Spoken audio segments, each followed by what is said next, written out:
Food like chicken rice has become part of the Singaporean diet, but such iconic dishes might just fade away if no one inherits the recipe.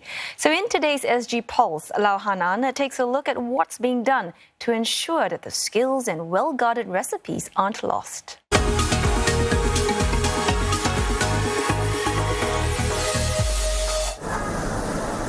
Braving the heat before the crack of dawn and enduring hours of stirring to make sure that the broth maintains that consistent, thick texture. 64-year-old Mary Tan has been serving up these bowls of trishaw noodles 6 days a week for the past decade. But she has no complaints. 我不觉得累嘞，因为我看到大家都爱吃，我就很高兴。 The dish is also known as la che mian or rickshaw noodles. Cooked with just a few ingredients, it was a staple for olden-day rickshaw pullers to replenish their energy after a hard day's work. 这个是从我结婚，因为我是潮州人，我没有吃这道菜的。连我是嫁给福建人，连去到他们大家庭，午餐都是吃这种。起初我也是不大敢吃，后来我就吃了一口，我就爱上了。 Madam Tan insists on pricing each bowl at just $2 to keep it affordable for seniors. Her store is one of the few left in Singapore that still serves this humble yet tasty dish. She says she doesn't want her children to inherit the business, but they have come up with an idea to keep this traditional dish alive.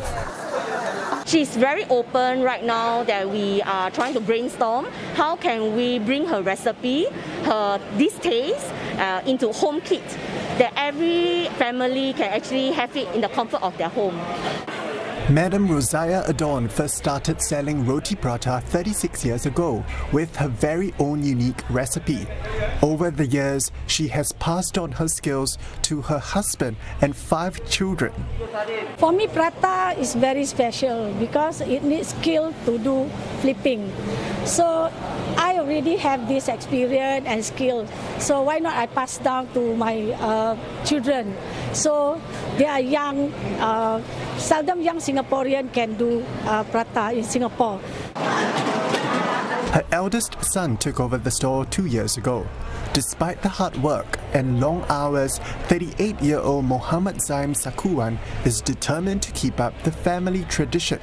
I want to continue the family business and also try to keep the identity of the Singapore hawker food alive. I think most of the locals wouldn't choose this kind of line of work, and it's not like exactly like a comfortable environment to work in. Veteran hawker Neo Chen Leong has been serving up one of Singapore's most iconic dishes, chicken rice, for nearly 30 years. The 60-year-old doesn't have a successor, but admits he will need to impart his skills so that the recipe doesn't vanish. 不要教，过了这个10年20年，可能在新加坡你要找一档传统的鸡饭很少了。这个是新加坡的品牌啊，拉沙也是新加坡品牌啊，追哥也是新加坡品牌。 Mr. Neo found an apprentice under the Hawkers Development Program, 25-year-old Lim Wei Kiet. He was a culinary student due for an internship at a Michelin-starred New York restaurant, but saw his dreams dashed by COVID-19. But for now, he is focused on mastering the art of cooking chicken rice, something that is very different from what he's used to. What they usually do is they'll give you a recipe per grams, per liter, per cup, per quarts, or some restaurants even do by percentages. As for him, he does it by ladles. So 75% of his ladle, 80% of his ladle is different, and every day is different quantities. So that's his craft that I'm trying to catch, his magic touch. To help Singapore sustain its hawker culture, a new hawker succession scheme could see almost 900 veteran stallholders pass on their skills and recipes to aspiring hawkers.